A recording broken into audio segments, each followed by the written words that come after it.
તો આ આરોપીઓ ઝડપાયા છે રેવ પાર્ટીના, કે જેને હાલ સિવિલ હોસ્પિટલ મેડિકલ ચેકઅપ માટે લઈ જવામાં આવ્યા હતા. અમદાવાદના ફાર્મમાં આ હાઈ પ્રોફાઇલ રેવ પાર્ટીનું આયોજન કરવામાં આવ્યું હતું. 13 NRI સહિત 7 ભારતીય નશામાં ઝડપાયા હતા. શ્રીલજના જે ફાયર ફાર્મ પર બોપલ પોલીસે દરોડા પાડ્યા હતા, જ્યાં તમામ લોકો નશાની હાલતમાં ઝડપાયા હતા. શબાબની પાર્ટી માટે પાસ પણ છપાવવામાં આવ્યા હતા. શ્રીલજના જે ફાયર ફાર્મ પર આ રેવ પાર્ટીનું આયોજન કરવામાં આવ્યું હતું.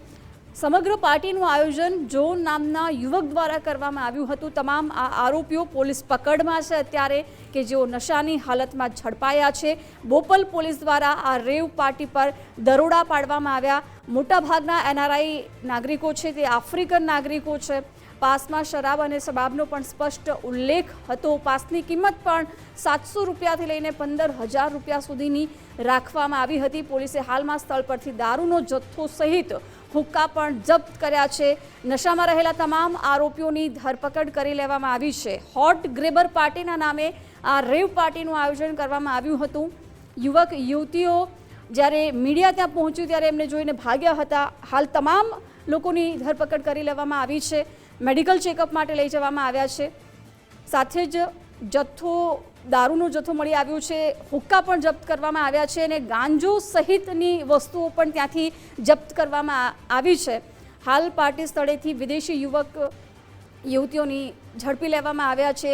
વધુ તપાસ કરવામાં આવી રહી છે કે આખરે આમાં કોણ કોણ સંડોવાયેલું હતું, પરંતુ પ્રાથમિક તપાસમાં જોન નામના યુવક દ્વારા આ આખી રેવ પાર્ટીનું આયોજન કરવામાં આવ્યું હતું.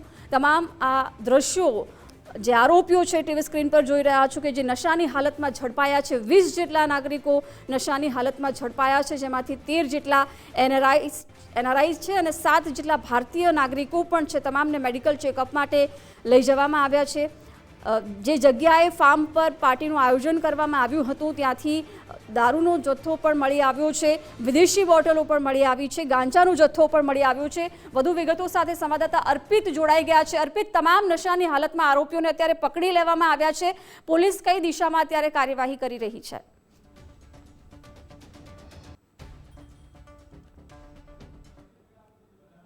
કરવામાં આવી છે. બોપલ પોલીસ દ્વારા રાત્રે 2 વાગ્યાની આસપાસ સિલજ વિસ્તારમાં આવેલ જે ફાયર નામનું જે ફાર્મ હાઉસ છે ત્યાં રેડ કરી હતી અને રેડ કરતા દરમિયાન 20 લોકોની ધરપકડ કરવામાં આવી છે. આ 20 પૈકી 15 લોકો એવા છે કે જેમને દારૂ પીધેલ એટલે કે નશો કરેલ હાલતમાં હતા. આ તમામ લોકો હાલ પોતાનો ફેસ છુપાવીને ફરતા જોવા મળી રહ્યા છે. એમને જે કાળા કરતૂત કર્યા હતા એના કારણે આપ જોઈ રહ્યા છો કે કયા પ્રકારની એમની હરકતો જોવા મળી રહી છે. જ્યારે તેઓ મીડિયા સમક્ષ એમને બતાવવામાં આવ્યા ત્યારે પોતાનો ચહેરો છુપાવતા જોવા મળી રહ્યા છે. આ 20 લોકો પૈકી 5 લોકો એવા છે જેમાં જે મુખ્ય ફાર્મ હાઉસ છે એ ફાર્મ હાઉસનો મિલન પટેલ, આ મિલન પટેલ એટલે તમે જોઈ રહ્યા છો કે આ બ્લેક ટી શર્ટમાં છે એ મિલન પટેલ છે, જેનું ફાર્મ હાઉસ હતું. સાથે 2 બુટલેગરનો સમાવેશ થાય છે, એક ડીજે ઓપરેટરનો સમાવેશ થાય છે, જેને ડીજે ઓપરેટ કર્યું હતું.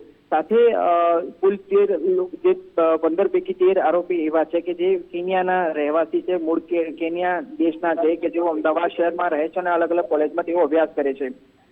13 સિવાય અન્ય જે 2 પીધેલા હતા તે મૂળ અમદાવાદના છે. એટલે કુલ 15 લોકોની ધરપકડ કરવામાં આવી અને મિલન પટેલ તમે જોઈ રહ્યા છો કે બ્લેક ટી શર્ટમાં જોવા મળી રહ્યા છે કે જેમનું ફાર્મ હાઉસ હતું. એ તમામ લોકોની ધરપકડ કરવામાં આવી છે. જે મુખ્ય આયોજક હતા, પાર્ટીનું આયોજન કરવા વાળા જે જોન છે, મૂળ કેન્યાના છે, કે જે પોતાનું ફેસ સફેદ શર્ટમાં જોવા મળી રહ્યા છે, એ જોન નામનો યુવક છે કે જેને આયોજન પાર્ટીનું સંચાલન કર્યું હતું. આ સિવાય અન્ય લોકો છે કે જેઓ આ પાર્ટીનો હિસ્સો બન્યા હતા અને ગઈકાલે રાત્રે નશો કર્યો હતો. એ નશામાં દારૂ સાથે હુક્કા બારનો પણ સમાવેશ થાય છે કે જ્યાં હુક્કાનો નશો તેમને કર્યો હતો.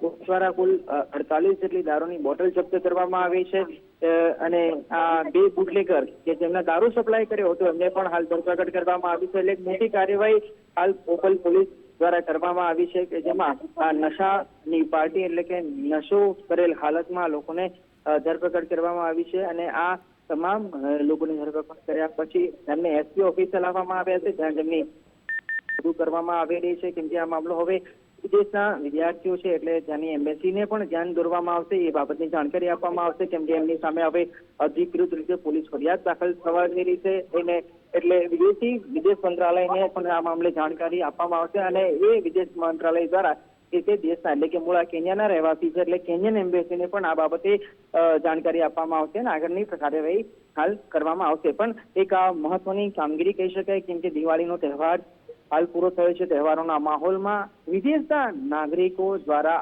આ પાર્ટી કરવામાં આવી હતી અને એ પાર્ટીમાં પોલીસે એક મહત્વની કામગીરી કરી અને જે નશાનો કાફો જે રેપ પાર્ટી ચાલતી હતી એ નો પર્દાફાશ કરી તમામ આરોપીને હાલ ઝડપી લેવામાં આવે છે. આ સિવાય પણ એને કેટલાક લોકો ત્યાં હાજર હતા, એમને નશો કરેલો ન હતો એટલે એમને છોડી મૂકવામાં આવ્યા હતા. પણ જેટલા લોકો નશો કરેલો હતો, જેમને દારૂ સપ્લાય કર્યો હતો, મુખ્ય ભૂમિકા જેમની આ પાર્ટીમાં હતી, એ તમામ લોકો સામે હાલ કાર્યવાહી કરવામાં આવી રહી છે. અર્પિત, આભાર જાણકારી માટે.